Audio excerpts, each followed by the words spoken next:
Kali ini kita akan membahas salah satu bagian yang penting dari financial management, yaitu financial analysis. Di sini kita akan membahas mengapa perlu financial analysis, kemudian apa itu standardized financial information, kemudian ada dua hal yang dilakukan nanti, yaitu kita menggunakan common size financial statement dan financial ratio. Pertama, kenapa perlu financial analysis? Nah, ini bisa kita lihat dari sudut pandang internal dan eksternal. Yang jelas kalau internal kita perlu financial analysis untuk tahu performance dari perusahaan. Baik itu performance dari employee, dari pegawai, dari divisi-divisi, maupun untuk merencanakan keuangan, merencanakan kegiatan perusahaan di masa akan datang, atau untuk melihat posisi kita dibanding dengan pesaingnya. Untuk internal perspektif. Kemudian untuk eksternal perspektif, banyak pihak atau stakeholder yang perlu untuk mendapatkan informasi dari kondisi perusahaan. Di antaranya adalah bank atau pemberi kredit yang lain untuk melihat apakah perusahaan akan bisa survive atau membayar kreditnya. Supplier, apakah perusahaan mampu untuk membayar tagihannya nanti ketika memesan barang dari dia. Credit rating agency ini untuk memberikan nilai atau rating kepada perusahaan seperti apa. Kemudian ada profesional analis ini yang biasanya mereka akan memberikan saran atau rekomendasi kepada investor apakah beli atau tahan atau jual saham perusahaan yang bersangkutan. Atau yang terakhir individual investor untuk memutuskan apakah membeli atau menjual saham tadi untuk kepentingannya sendiri. Ada berbagai kepentingan dari financial analysis. Tentunya kalau kita lihat ada perusahaan besar, ada perusahaan kecil sangat beraneka ragam, sehingga barangkali nilai 1 miliar, nilai 10 miliar itu tidak akan ada artinya atau akan beda.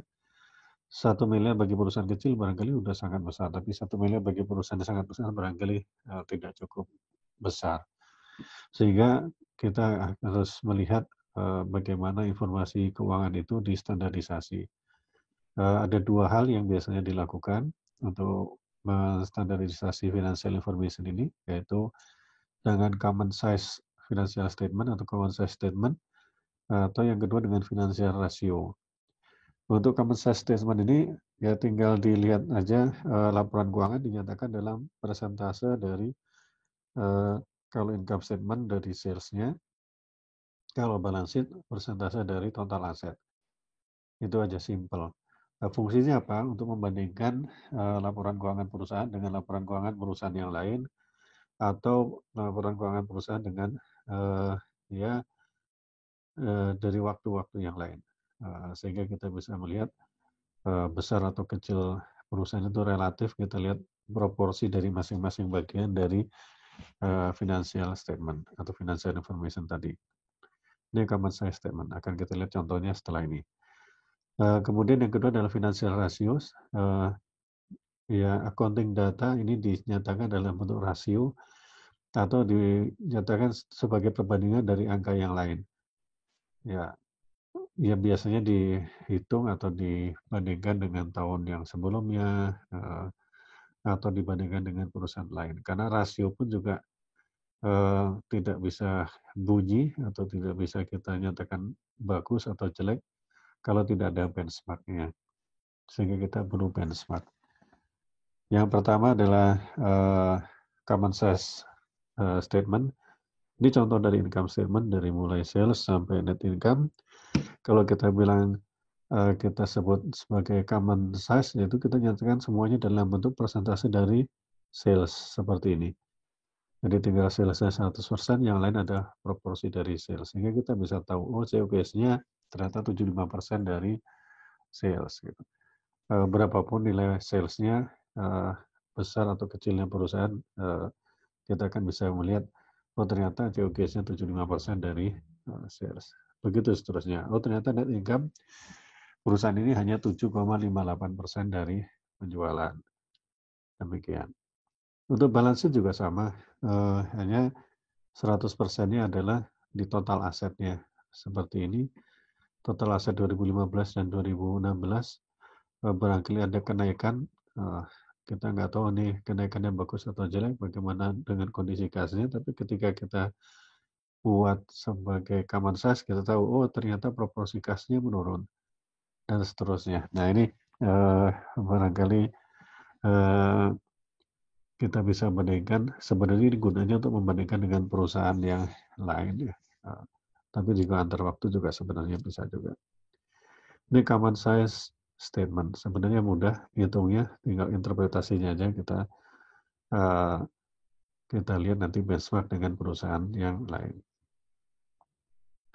Nah, financial ratio apa saja? Financial ratio kita kenal ada berbagai macam financial ratios. Ada 5 golongan utama ya. Yang pertama liquidity ratios, yaitu bagaimana perusahaan kemampuan perusahaan untuk membayar tagihan ketika jatuh tempo, itu liquidity ratios. Sebenarnya kita kenal juga dengan solvency ratios, tapi enggak di sini. Yang dibahas adalah liquidity ratios. Kalau solvency ratios adalah kemampuan perusahaan untuk membayar seluruh utangnya. Yang kedua adalah capital structure ratio, untuk mengetahui bagaimana perusahaan membiayai atau memfinancing dari seluruh aset-asetnya. Seberapa besar utang, seberapa besar ekuitasnya. Kemudian yang ketiga adalah asset management efficiency ratio, yaitu kita melihat sesuai dengan namanya, bagaimana efisiensi dari manajemen dalam menggunakan asetnya untuk menghasilkan penjualan, sales. Jadi tujuan utamanya di sini adalah apakah asetnya digunakan untuk mengenerate sales. Yang keempat adalah profitability ratio, yaitu bagaimana perusahaan untuk mampu menghasilkan return ya, atau profit bagi pemegang sahamnya, atau apakah perusahaan mendapatkan return yang cukup dari hasil investmentnya, yaitu profitability ratio. Dan yang terakhir adalah market values ratio. Nah, ini adalah apakah perusahaan atau manajemen mampu menciptakan value bagi shareholders-nya. Semakin tinggi values-nya berarti stakeholder semakin beruntung karena manajer bisa menciptakan value bagi pemegang saham. Nah, bagaimana cara melihatnya? Tentunya kalau rasio itu juga nggak akan bisa bicara satu demi satu angkanya apakah 12%, 30% itu tinggi atau rendah, itu belum kita nggak bisa nyatakan apapun, kecuali kita nyatakan dalam bentuk benchmark. Nah, benchmarknya ada dua macam, benchmark terhadap waktu, yaitu istilahnya di sini disebut dengan trend analysis, dibandingkan dengan periode-periode sebelumnya, atau yang kedua adalah dengan peer group comparisons, atau dengan perusahaan yang lain yang kira-kira sejenis ya kan, atau di sini sebutnya peer ya kan. Sehingga kita bisa melihat gimana posisi perusahaan di antara antara perusahaan yang dijadikan benchmark, yang biasanya di industri yang sama atau biasanya ya rata-rata dari industrinya. Nah, hanya saja ini belum tentu merupakan informasi yang sangat apa bahasanya, yang langsung bisa kita jadikan pedoman, karena ada beberapa limitasi dari rasionalisis ini. Yang pertama, benchmark dari industri itu kadang susah didapatkan ya kan, yang mana ini ya kan ya, angka yang mana yang kita pakai ya kan. Kemudian kadang yang dipublish itu juga tidak representatif terhadap perusahaan yang kita analisis. Seperti misalkan kalau perusahaan yang kita analisis ada perusahaan yang pimpinan pasar atau market leader-nya. Nah, kalau diambil rata-rata berarti nantinya pasti yang lainnya ada di bawah, rata-ratanya ada di bawah. Nah, ini barangkali akan tidak representatif bagi perusahaan yang kita analisis. Nah, kemudian yang berikutnya mirip ya sebenarnya, rata-rata industri itu barangkali bukan yang kita harapkan ya, bukan yang diharapkan oleh perusahaan atau yang diharapkan oleh shareholders. Barangkali angka lain. Belum lagi kalau kebijakan akuntansinya berbeda. Nah, tentunya angkanya juga akan menghasilkan kesan yang berbeda.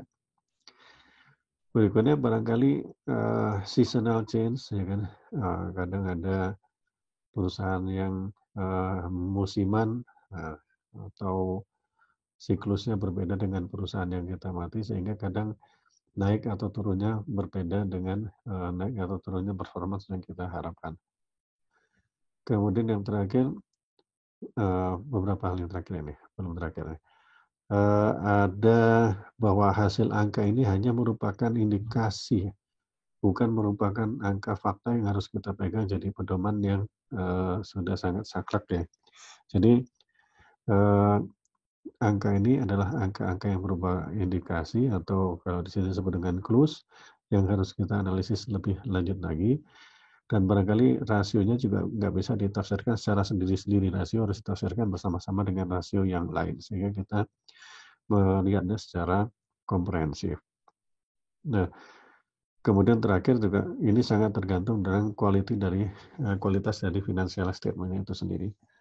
Financial statement yang bagus mencerminkan kondisi perusahaan yang sebenarnya barangkali kalau kita analisis akan menghasilkan informasi yang objektif. Tapi kalau kualitas dari financial statement-nya sendiri diragukan, maka hasil analisisnya akan tidak seperti yang kita harapkan. Seperti kita melihat cermin tapi cerminnya tidak bening, atau cerminnya tidak datar, barangkali hasilnya juga tidak akan seperti yang kita harapkan.